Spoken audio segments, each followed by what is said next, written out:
নমস্কার, রাঁধুনি cooking channel, আমি অসীমা।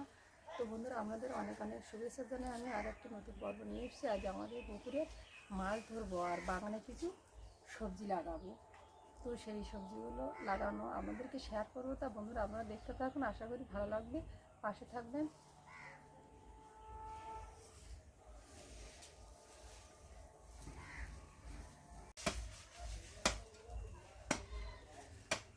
কালকে কুপিয়ে রেখে গেছিলাম, আজকে আবার দুবার করে কপা দিতে হচ্ছে।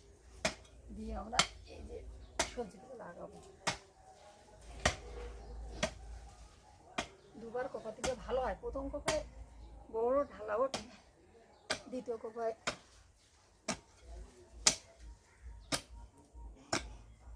এবার সব পিলি করে নেব।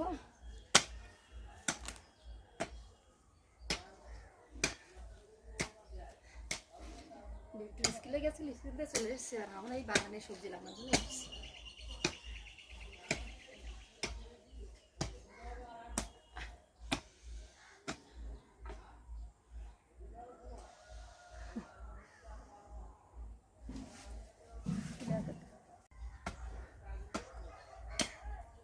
আগে শ্বশুরমশাই থাকতো, শ্বশুরমশাই করতো, আমরা কিছু অনুভব করতাম না।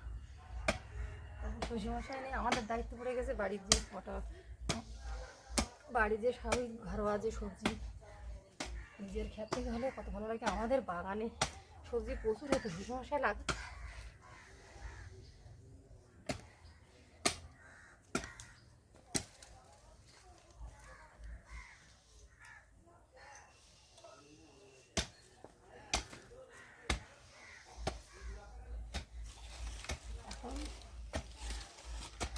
মিঠে কালার, এরপরে এখানে প্রাকৃতিক সবজি কত সুন্দর লাগবে, আমরা আপনাদেরকে শেয়ার করবো। দেখো, সবজি আমরা নিজেরাই লাগাই।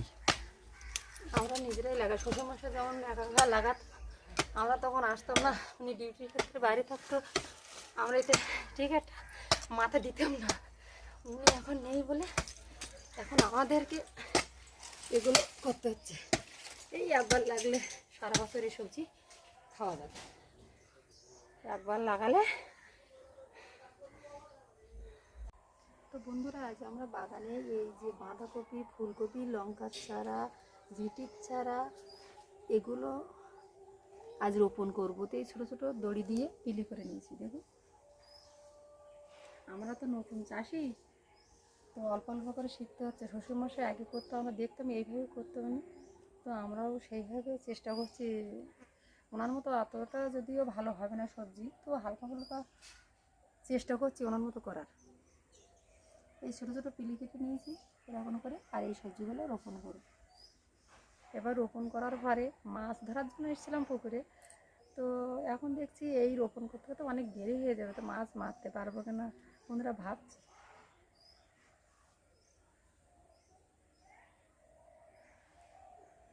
দাদা ভাই আর আমি দুদিন বেলা শাশুড়ি মাতা ছিল, উনি বললো, মা আমি একটু ছাগলটা বেঁধে আসি। তো আমরা এখন এগুলো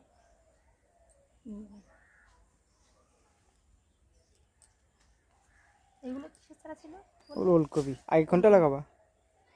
আগে বাঁধাকপিটা লাগিনি আর বিটকপিটা লাগিনি, যে কোনো একটা করে লাগাও। থাক, অল্প অল্প করে নিই। আগে ওলকপিটা না, কতটা কীভাবে জায়গা থাকে, অল্প অল্প করে 3-4 জনের পরিবার অল্প অল্প করে লাগিয়ে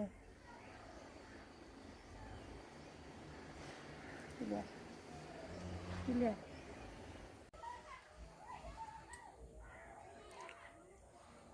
তো আমার প্রায় চারা রোপণ কমপ্লিট হয়ে গেছে।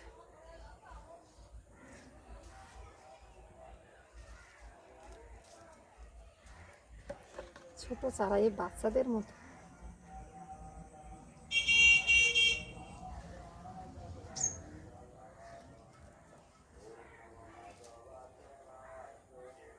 যেগুলো বেশি আছে এখন ওখানে একটা মাটিতে রেখে দেবো, আস্তে এই আস্তে সামনে একটা পিলিপ বাকি আছে তো, দেখো দিয়ে দেবো।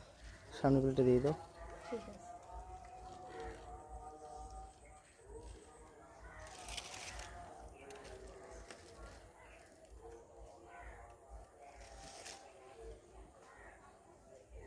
ক্লিয়ার। দিদি আর আগে দাও, হ্যাঁ মিডিয়াম রাখো। খুব পাতলা না, খুবই না।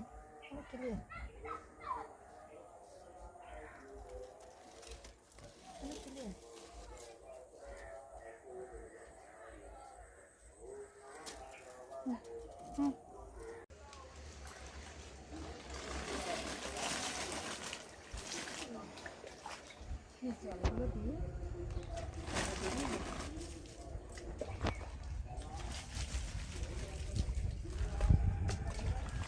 কিছুটা কচি কচি চারা বেরিয়ে গেছে।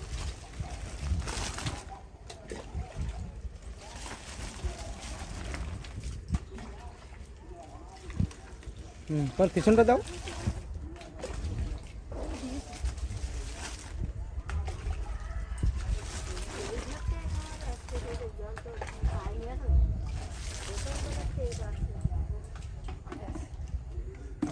পাতাগুলো সব তুলে দেবো। হ্যাঁ, পাতাগুলো তোলো।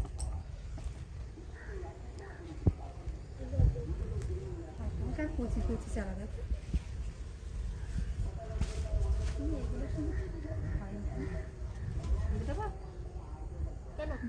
এগুলো থাকে, এগুলো এই সাইড ওই সাইডটা বেরিয়েছে। সব তুলে দাও, তুলে দাও। হ্যাঁ, সব না ওইগুলো তা অন্যগুলো তুলে দাও। সবগুলো তুল।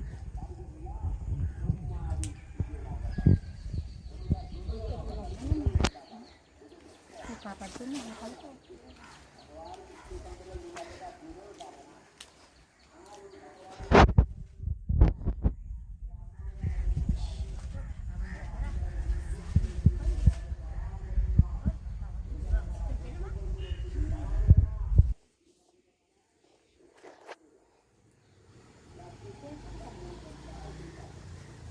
রাঙা শাকগুলো তুলে দেবো। এইগুলো তুলে নাও। ছোটো চারা তুলে দেবো। এই সামনে ফেলো।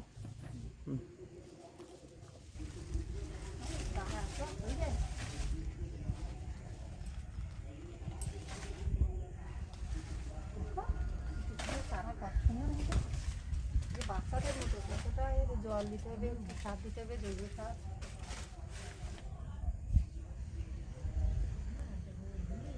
চলো চলো, এইটা তোলো। এটা দিয়েছি দেখো কত সুন্দর। পালং শাক এগুলো দিয়ে দিলাম। সব বেরিয়ে পড়েছে, একদম সুন্দরভাবে বেরিয়েছে। এবার আমরা তো নতুন চাষি, তাই সিস্টেমটাতে জানা ছিল না।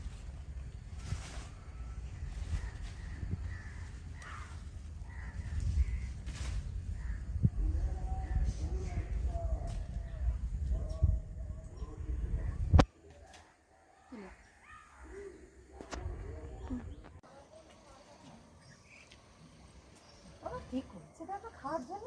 এদিকে এদিকে পরিষ্কার জায়গায় দাও।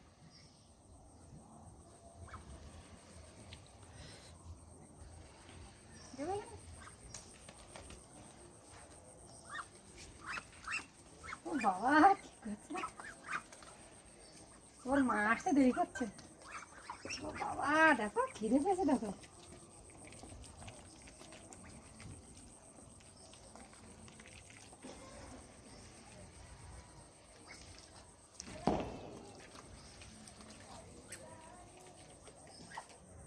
ক্লিয়ার।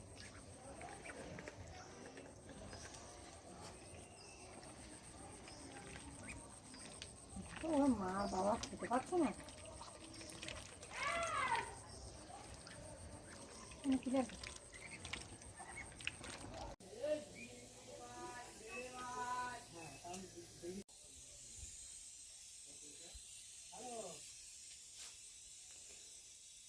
আজ বৃহস্পতিবার, তো নিরামিষ রান্না করতে হবে। তো বিট্টু স্কুলে যাবে, খেয়ে যাবে, তার ভিতরে করতে হচ্ছে।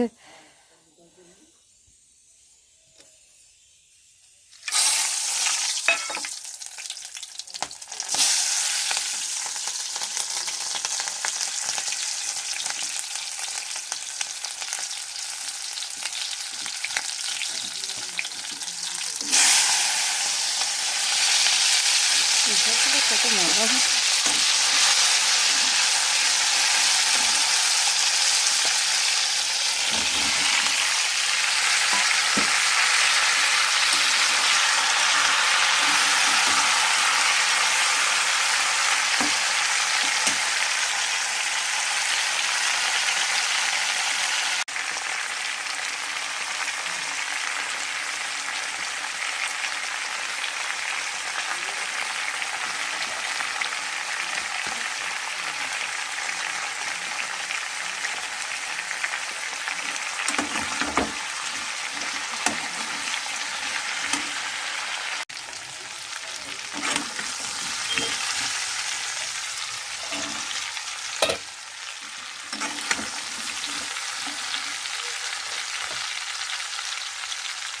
লবণ মিষ্টি কুমড়ো একটু কম রাখতে হবে, না নোনতা লাগবে। এটাকে আমি নেড়ে ফেড়ে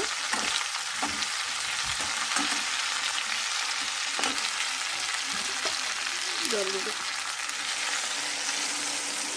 মাখো মাখো হবে।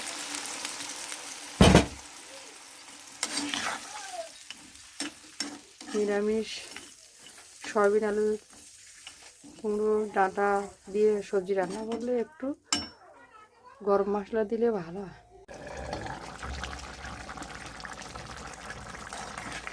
সবজি প্রায় রেডি হয়ে গেছে।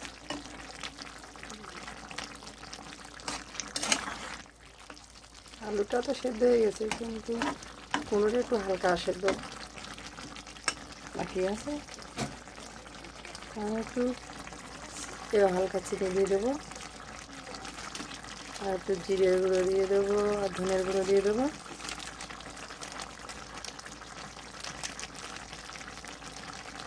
আগে একটু গরম মশলা দিয়েছিলাম। নিরামিষ সবজিতে একটু চিনি দিলে ভালো। আর কুমড়ো তরকারি সয়াবিনের তরকারিতে একটু গরম মশলা দিলে ওর টেস্ট পুরো আলাদা হয়ে যায়। ট্র্যাডিশনাল সবজি আলাদা, নিরামিষ সবজি আলাদা।